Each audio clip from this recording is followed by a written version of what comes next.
Does your dog understand the word no? No. Do you ever tell your dog no, Andy, and they no. continue doing what they're doing? continue to ignore It's a me. sign of an unhealthy relationship between you and your dog. So watch this video all the way through to the end. The final tip I'm gonna give you is the most important. We'll see you there. So one thing that I see in my day-to-day life working with dogs 24/7 is owners just being afraid to say no or have a consequence structure with their dog. It's a safety thing, right? I've heard of so many dogs that have died because they chewed on something they weren't supposed to and the dog didn't understand that. If you tell your dog no and they continue doing what they're doing, your dog doesn't respect your words and you are actually continuing to reinforce your dog to continue doing these things. So we need to teach our dog no, hey, you're doing something wrong, but also, hey, this is actually what we want you to do. You're doing something right. Both sides of it, it's balanced training, it's a safety thing, and it's also a relationship thing. So now we understand why we need to teach our dog no.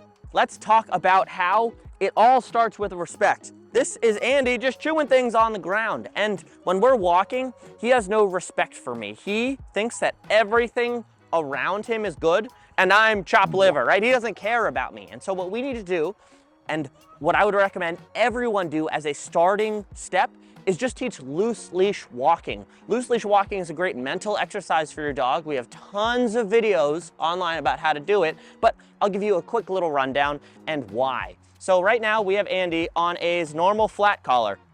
What we're gonna do is we are going to hook him up to a prong collar. Always don't forget your safety clip, really important. We are hooking it up. We'll make a video on how to use a prong collar, but hooking up to both of the connection points so that it has a little bit less bite, right? He's a smaller dog. But what we need to do is teach Andy, hey, when you're not paying attention to me, nothing good happens. When you are paying attention to me, great things happen. And this starts to build our relationship that, oh, good things come from me. When we go outside, it's not everything else is good, it's we, right? We are the money man. He needs to understand that. So we're gonna use a little bit of pressure. Yes, good boy. See if he takes his kibble. I'll let him jump on me, that's okay, especially while we're starting this. Doesn't want it, he doesn't have to have it. But him understanding and just paying attention to me a little bit more is going to improve our relationship. Yes, all we're gonna do here with Andy is just kind of change directions, maybe a little bit of sporadic walking, but just showing him, hey, if you're not paying attention to me, you get a little bit of a correction. Yes, good boy. And when you come back to me, that's when good things happen. And the more we can teach our dog this, yes, good boy, the more they are going to understand we are the money man. This is something really important and a good starting step. And then once your dog understands they can't pull, they can't, they can't get excited and aroused from external factors, we can then implement our word no. Once Andy understands this, no. Yes. And then no means something, right? When we teach him no, it now means something. If I just tell Andy no, he continue to ignore me. Andy, no. Yes, good boy. Good. Right, I am implementing the consequent structure. You're paying attention to me, great things happen. I'm gonna stop. He slowed down. Yes, good boy. He's not looking at me, he doesn't need to. But loose leash walking is such an important thing to teach dog. It's a great mental exercise. And if you practice this, it is a great start to teaching your dog the word no and starting to implement the consequent structure. Yes, good. So the next tip for you guys is going to be teaching a leave it command. That is something that owners often struggle with, and I work with owners all the time who want to introduce like an out or a drop it command, as well as a leave it and don't touch that. But the vast majority of you guys are not going to be training police dogs, right? So let's have one command for anything and make it 100%, right? That's something really important. That's words that I live by. And as we're working on our basic obedience, we right now are just teaching Andy basic lures. Part of that training is going to be leave it, right? Leave it means don't touch this. Leave it means get this out of your mouth. Leave it is a universal command for leave that alone, whether it's in your mouth or not. So what we're gonna do is we're gonna tell Andy to leave it, and I'm gonna throw this on the ground. I guarantee you he's gonna try to go get it. And what I'm gonna do is give him a very mild correction for him to understand, oh, that's what leave it means. And that actually means something. It doesn't mean, sometimes I can do it, sometimes I can do it when it's a controlled environment. We're training, leave it. Nope.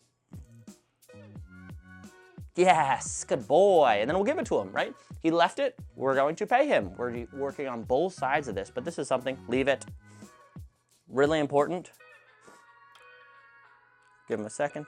Yes, good boy. He looked at it, and then he committed back to me, which is something really important. Working on this in different environments, having, leave it.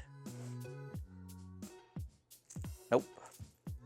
Having your words mean something. I told him to leave it, and he's like, that looks really good, I'm gonna go to it. But now he's understanding, leave it means leave it no matter what.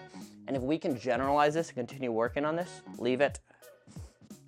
Our dog, yes, good boy, is going to be much better, well-rounded, and he's going to understand the things that we're saying in different environments. We can work on this inside, bring it outside, and continue to build up.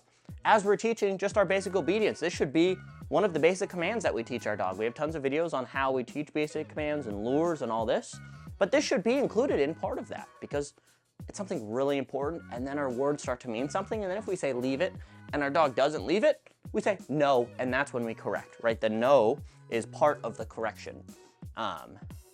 Yes, good boy. But we're gonna continue to proof this over time. Yes, good boy, good, leave it.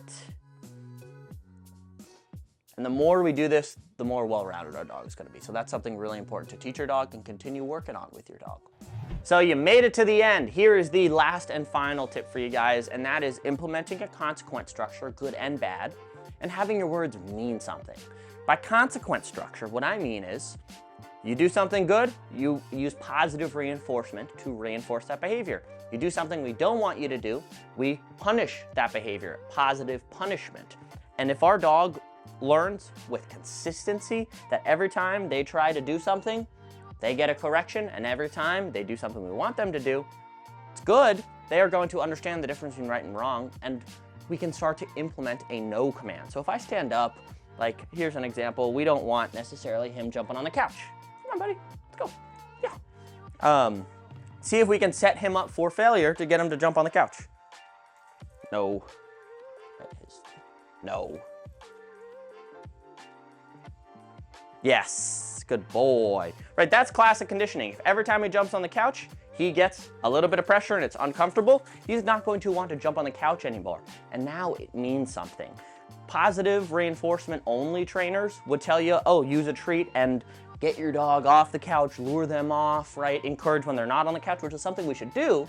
But our dog is not learning anything, and you are going to run in circles for years trying to get your dog off the couch. You're gonna get frustrated, you're gonna stop, because it's not how dogs learn. And our dog can be a lot happier with a lot clearer life if we just make these rules very clear and say no, right? When our dog does something we don't want them to do, we have to use the word no with the correction. So no means something, right? And then later on, no is going to be synonymous with a correction. But it takes a lot of consistency, and you have to get these things 100% of the time. If you only correct your dog when they're doing something, maybe 80, 90% of the time, it's not gonna be as clear to your dog. Oh, I occasionally get away with it, but not always. Right? So if you are 100% consistent for several months, your dog will start to understand things, and then your dog is going to live a lot clearer life with clarity between our communication, and they're gonna respect us and what we say more, and they're gonna love us a lot more for it because we are in charge, we are the pack leader. So if you found this video helpful, hit the subscribe button. It's free to do. As always, you can tag me on Instagram, post something on your story, tag me. I'd love to see what you're doing. Maybe I'll repost it, and we'll see you in the next one.